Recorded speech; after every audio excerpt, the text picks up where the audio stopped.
I was working the front desk at a boutique hotel in Amsterdam when an American guest stormed up to me, holding his phone like it was broken. "Your Wi-Fi doesn't work," he said.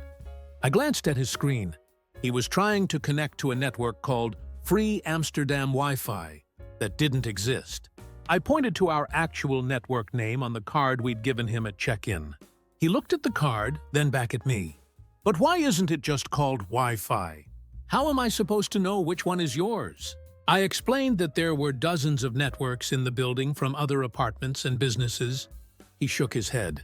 In America, the hotel Wi-Fi is always just called guest network. This is confusing. He genuinely seemed upset that we hadn't coordinated with every other building in Amsterdam to make his connection easier. That same week, a couple checked in and asked where they could park their rental car overnight. Most people would have stopped the story there. But this is exactly the kind of cultural glitch I track. I study how travelers think, not just what they do. If that kind of insight hits different, you know where to stay connected. I explained our parking situation, street parking with meters, or a paid garage 2 blocks away. The husband frowned. "Wait, the hotel doesn't have parking? What kind of hotel doesn't have free parking?" I told him that in central Amsterdam, space is limited, and most hotels don't offer parking. He looked at his wife. "Honey, I told you we should have stayed near the highway." They'd booked a hotel in the heart of the Canal District and were genuinely shocked that a 17th century building didn't come with a complimentary parking lot. Another guest asked me for directions to Amsterdam Central Station, but pronounced it like Amsterdam Station Station with a hard D and M. When I confirmed she meant Central Station, she got defensive. "That's what I said. Amsterdam." I gave her directions. She asked how long it would take to walk. I said about 12 minutes. She stared at me. 12 minutes? Can't I just drive? I explained that walking was actually faster because of the one-way streets and limited car access in the center. She looked horrified. "So you're telling me I have to walk 12 whole minutes just to see a train station?" I nodded. She turned to her husband. "This city isn't very tourist-friendly." The next morning, a man came down for breakfast and asked why we didn't have pancakes. I explained that our breakfast was a typical Dutch spread: bread, cheeses, meats, eggs. He seemed confused. "But don't you serve American breakfast for American guests?" I told him this was a Dutch hotel in the Netherlands, so we served Dutch breakfast. He looked around the breakfast room like he was searching for someone to complain to. "Well, that seems like a missed opportunity. You'd probably get better reviews if you had pancakes." That's when I realized some travelers don't actually want to experience a new place. They want their home country with different wallpaper. If that realization hit you too, you're already part of the small group that gets what travel really teaches. I break these patterns down every week for people who travel to understand, not just to arrive. My friend worked as a tour guide in Paris, and she told me about an American couple who showed up for a day trip to see the Eiffel Tower and then pop over to London for lunch. She had to explain that London was in a different country and required a 2-hour train ride minimum. The wife looked at her map app. "But it looks so close on here." My friend zoomed out on the phone to show the actual scale. The husband jumped in. "Wait, so we can't just drive there in like 30 minutes? My friend explained the English Channel situation. There was a long silence. Finally, the wife said, "Well, your map is very misleading." A receptionist in Rome told me about a guest who asked what time the Colosseum was built. She said around 70 to 80 AD. He nodded, thinking, then asked, "So that's like before America was founded?" She confirmed. He seemed impressed. "Wow, so it's actually older than the Declaration of Independence?" She said yes, by about 1700 years. He took out his phone and Googled it like he didn't believe her. When it confirmed what she'd said, he looked up. "That's crazy. I didn't know things could be that old." She didn't know how to respond to that. I heard about a museum incident in Berlin where an American visitor asked a staff member why all the signs were in German. The staff member explained that it was a German museum in Germany. The visitor said, "Yeah, but don't you have English signs for people who actually want to read them?" The staff member pointed out the English translations below each German sign.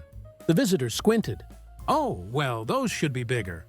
The English should be on top because more people speak it." The staff member politely disagreed, noting that German was the official language of the country they were standing in. The visitor walked away muttering something about poor planning. A bartender in Prague told me a story about an American who ordered a drink and then asked, "Do you take American dollars?" The bartender said no, only Czech koruna or card payments. The American looked annoyed. "Seriously? The dollar is like the main currency. Why wouldn't you take it?" The bartender explained that each country has its own currency. The American pulled out a $20 bill. "But this is worth more than your money, right? Can't you just accept it and figure out the change?" The bartender again said no. The American finally used his card, but told his friends loudly, "These places need to modernize." Another tour guide in Scotland told me about a group that kept referring to Edinburgh as Edinburgh, no matter how many times she corrected the pronunciation. One woman in the group said, "Well, that's how it's spelled, so that's how I'm saying it." The guide tried to explain the Scottish pronunciation, Edinburgh, but the woman insisted that didn't make sense. If they wanted it pronounced that way, they should spell it that way. We don't have silent letters for no reason in America. The guide pointed out that English spelling is complicated everywhere, including in America, like Colonel or Wednesday. The woman said that was different, because those were English words. The guide reminded her that they were speaking English right now, in Scotland. The woman just shrugged. A shop owner in Venice told me about an American tourist who asked where the Venice Beach boardwalk was. The owner said there was no boardwalk, just canals and bridges. The tourist pulled up a photo on his phone. It was Venice Beach, California. He'd somehow thought Venice, Italy was just the original name of the Los Angeles Beach neighborhood. When the shop owner explained they were two completely different places, the tourist said, "Then why do they have the same name? That's false advertising."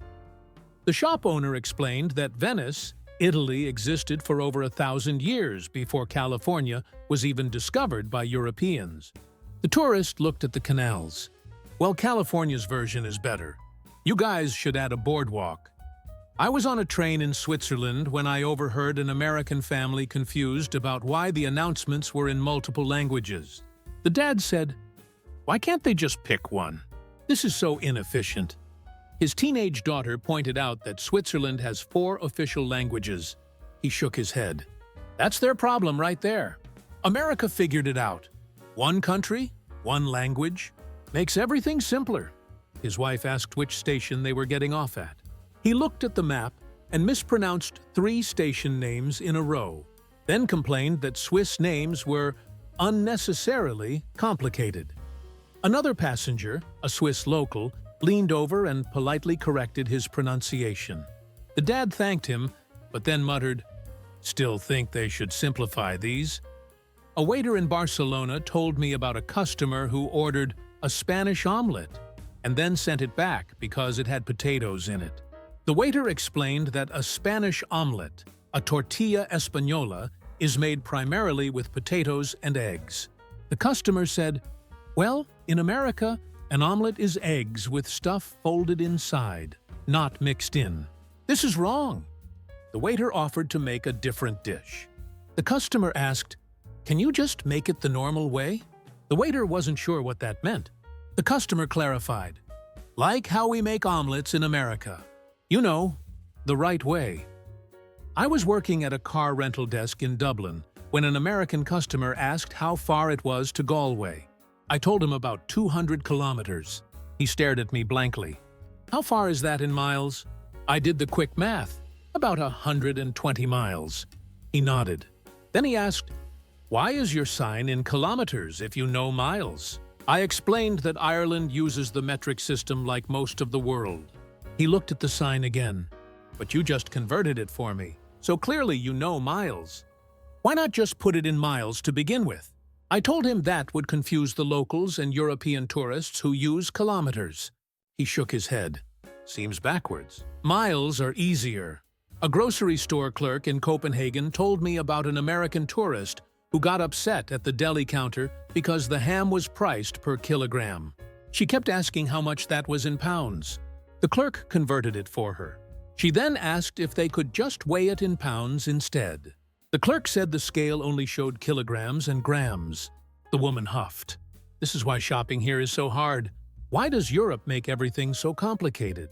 The clerk tried to explain that metric was actually simpler because everything was base 10. The woman cut her off. If it's so simple, why do I have to do math every time I buy something? My cousin worked at a gas station in Germany and told me about an American who couldn't understand why the prices were so high.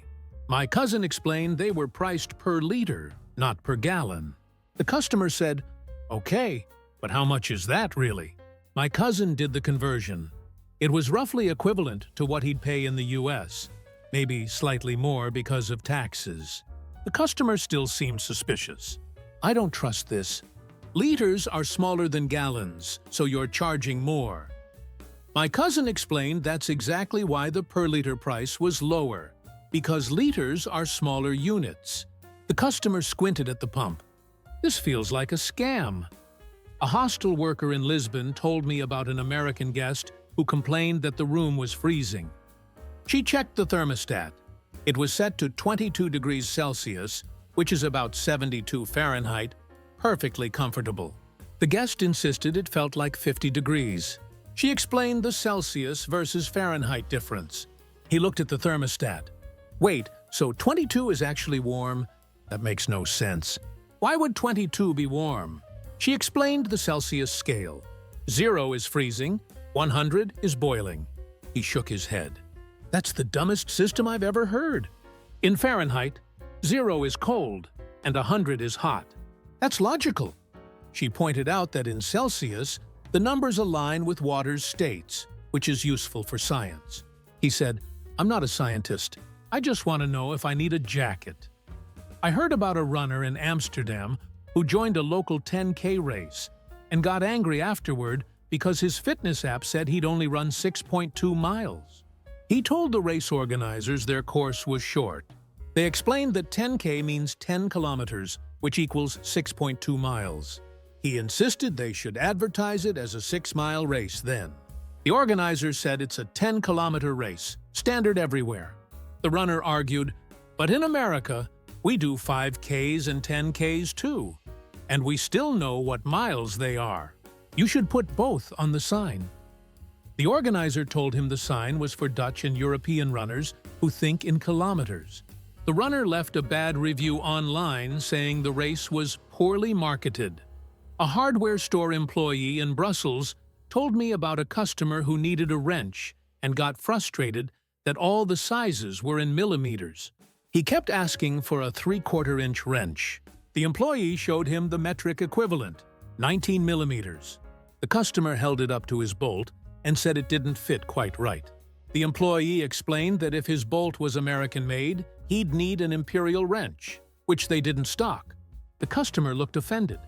"Why don't you carry normal sizes?" The employee said that metric was normal in Belgium and most of the world. The customer left, muttering, "How does anyone build anything here?" A gym receptionist in Stockholm told me about an American member who asked how much weight was on a barbell. She said 40 kilograms. He said, "So like 90 pounds?" She did the conversion, about 88 pounds, close enough. He loaded more plates, then asked her to confirm the new weight in pounds each time. After 3 rounds of this, she suggested he just learn to think in kilograms since he was living in Sweden. He said, "I'm only here for 6 months. Why would I learn a whole new system for 6 months?" She didn't have an answer. A pharmacist in Vienna told me about an American tourist who needed cold medicine and asked for the dosage. The pharmacist said 10 milliliters every 6 hours. The tourist asked how much that was in teaspoons. The pharmacist said about 2 teaspoons. The tourist bought it, then came back the next day saying it didn't work. The pharmacist asked if he'd taken the correct dose.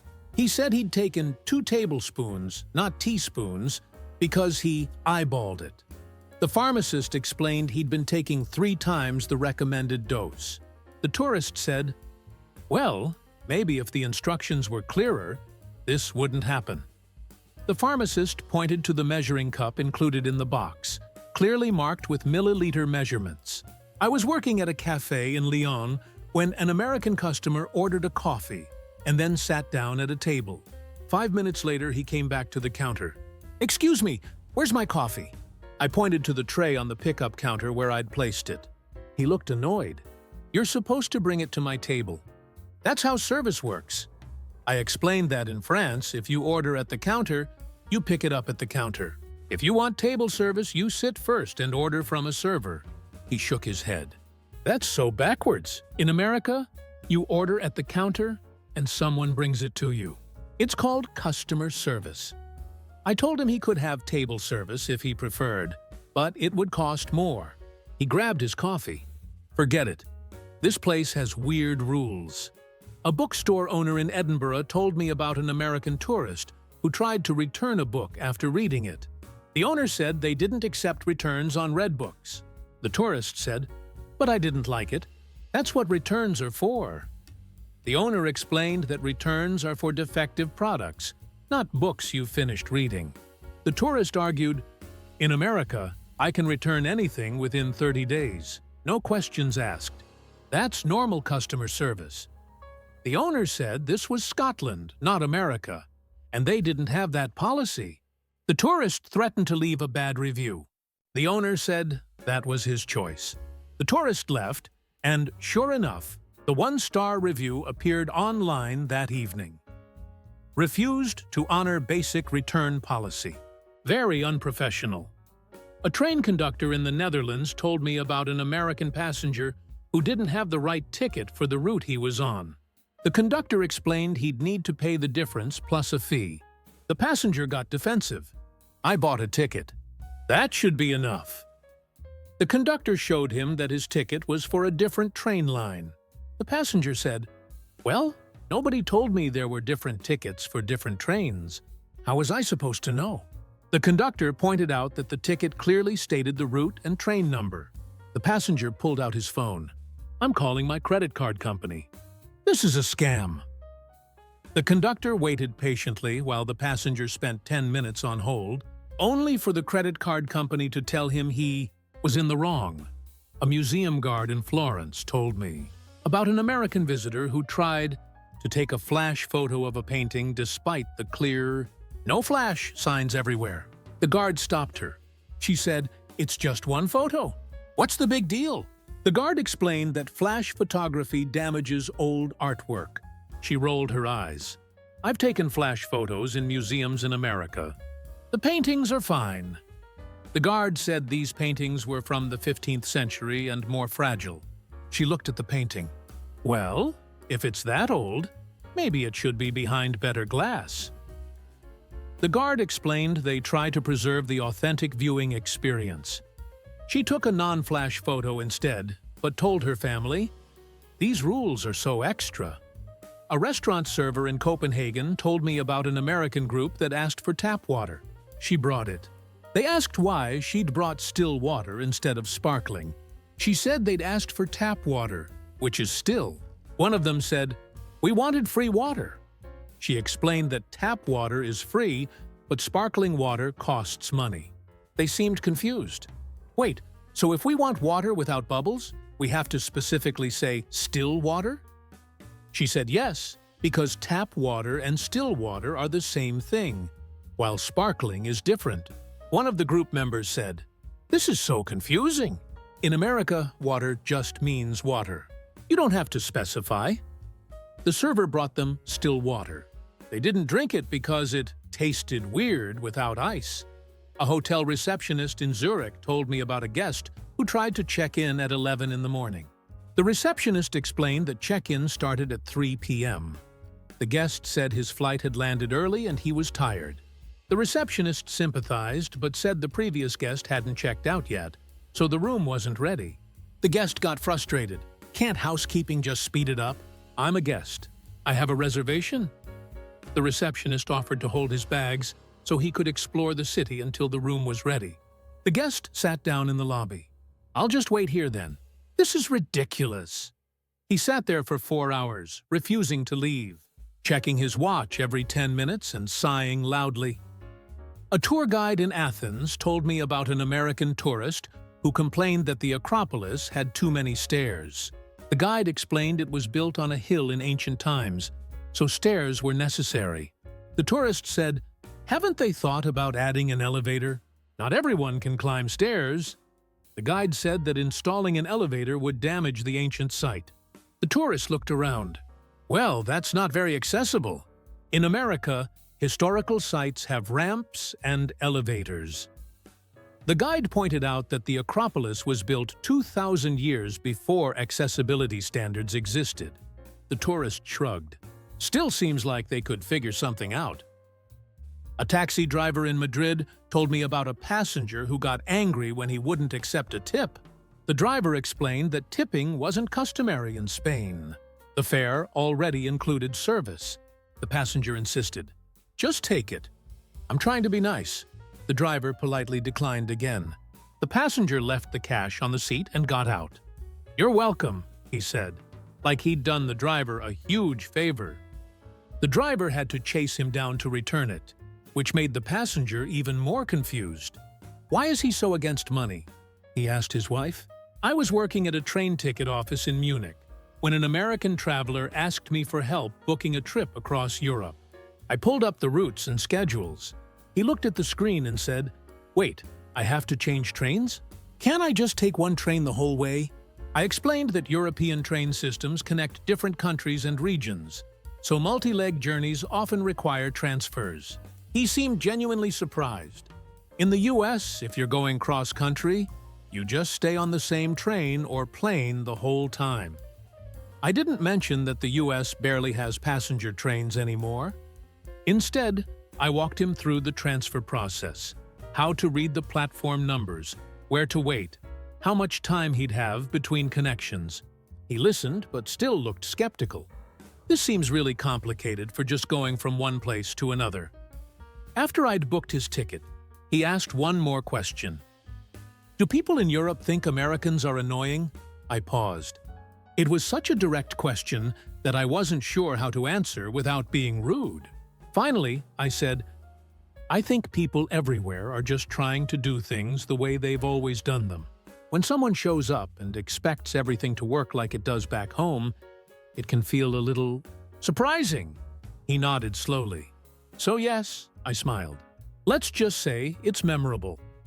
Here's the thing about traveling. It's not just about seeing new places. It's about recognizing that your way of doing things isn't the only way. The metric system isn't complicated. You're just used to imperial. Tipping culture isn't universal. It's specific to certain countries. Historical sites don't need elevators to be valid. Different languages aren't inconvenient. They're just different. When you walk into another country and immediately start comparing everything to home, you're not really traveling. You're just transporting your expectations to a new location. And look, everyone does this to some extent. Culture shock goes both ways. But there's a difference between being confused and being demanding. Between asking questions and making assumptions. Between experiencing something new and insisting it should change to suit you. The best travelers I've met are the ones who laugh at their own confusion, ask for help without attitude, and try to adapt instead of complain. They're the ones who go home with actual stories, not just complaints. Because trust me, these stories never stop coming. Every day, someone walks up to a counter, a ticket booth, a hotel desk, or a museum entrance and expects the entire country to operate like a familiar chain restaurant back home. And every day, someone on the other side of that counter has to explain, patiently, politely, that things work differently here. It's exhausting, but it's also kind of fascinating. You learn a lot about people by watching how they react when the world doesn't bend to them. Maybe that's the real lesson. Travel exposes ego, and sometimes that's exactly what needs to happen. That's the kind of lens I bring to every story here. how culture, ego, and behavior collide in ways most people never stop to notice. Subscribing doesn't help me. It just makes sure you don't miss the next one that changes how you see people.